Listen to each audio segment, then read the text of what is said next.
ते शरद पवार बारामती विद्या प्रतिष्ठानमध्ये सध्या दाखल झालेत आणि पार्थ पवार आणि जय पवार सुद्धा उपस्थित आहेत। विद्या प्रतिष्ठानमध्ये शरद पवारांसोबत बैठका सुरू आहेत। पार्थ पवार आणि शरद पवार यांच्यामध्ये तसंच जय पवार यांच्यामध्ये बैठक सुरू आहे। अजित पवारांच्या जागी आता विश्वस्त पदाबाबत ही चर्चा सुरू आहे असं कळतंय। तर विश्वस्तपदी पार्थ पवार की जय यांच्याबाबत आता चर्चा होते, तर अजित पवारांच्या स्मारकाबाबत सुद्धा चर्चा होणार असल्याचं कळतं आहे। आमचे प्रतिनिधी निलेश खरमरे सध्या आपल्याबरोबर जोडले गेले, जाणून घेऊया बारामतीमधल्या काय नेमके सगळे या राजकीय हालचाली सुरू आहेत। निलेश, आज बारामतीमध्ये शरद पवार आहेत आणि सध्या पार्थ पवार जय पवार यांच्यासोबत विद्या प्रतिष्ठानमध्ये चर्चा सुरू असल्याचं कळतंय। काय नेमकी चर्चा कुठपर्यंत गेली, काय चर्चेचे मुद्दे आहेत?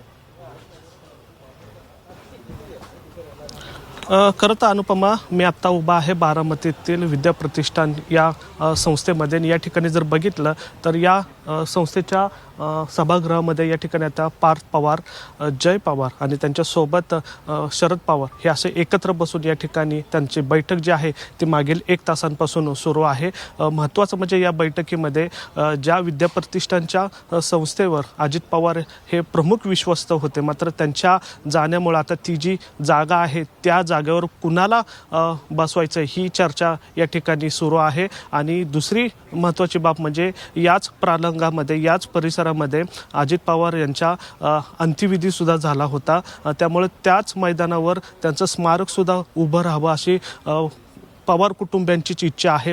त्यामुळे या ठिकाणी 2 महत्त्वाच्या गोष्टींवर या ठिकाणी शरद पवार आणि जय पवार, पार्थ पवार या तिघांमध्ये एक महत्त्वाची बैठक जी आहे ती सुरू आहे। मागील 1 तासांपासून ही चर्चा या ठिकाणी सुरू झालेली आपल्याला पाहायला मिळतात। खरं तर या ठिकाणी अजित पवारांच्या जाण्यानंतर त्यांचं जे रिक्त झालेलं पद आहे प्रमुख विश्वस्त म्हणून, त्या पदावर जय की पार्थ या दोघांचं नाव या ठिकाणी निश्चित होण्याची शक्यता आहे। तसा ठरावसुद्धा आज होईल, कारण या ठिकाणी जर बघितलं तर विद्या प्रतिष्ठानचे सर्व विश्वस्त या ठिकाणी दाखल झालेले आहेत आणि त्यावरच या ठिकाणी चर्चा सुरू आहे। खरं तर बघितलं तर अजित पवारांचं ज्या दिवशी अंत्यविधी होती त्या आदल्या दिवशी त्यांचं जे चौथारा होता तो ग्राउंडच्या मध्यभागी केला होता, मात्र पार्थ पवार यांनी हे सांगितलं की तो चौथारा एका साईडला घ्या, कारण अजित पवारांचं त्या ठिकाणी आपल्याला स्मारक बनवायचं आहे आणि त्याच अनुषंगाने या ठिकाणी आता ती बैठक जी आहे ती सुरू असल्याचे आपल्याला पाहायला मिळतात। अर्थात त्या बैठकीमध्ये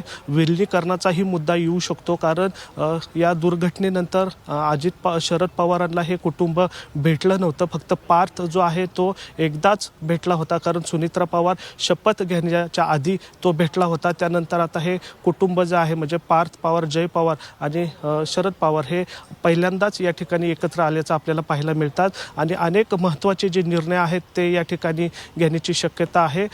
त्यामुळं आता ही जी बैठक आहे ती महत्त्वाची मानली जाते आणि 1 तास झाला या बैठकीला या ठिकाणी चर्चा सुरू असल्याचं आपल्याला पाहायला मिळतात।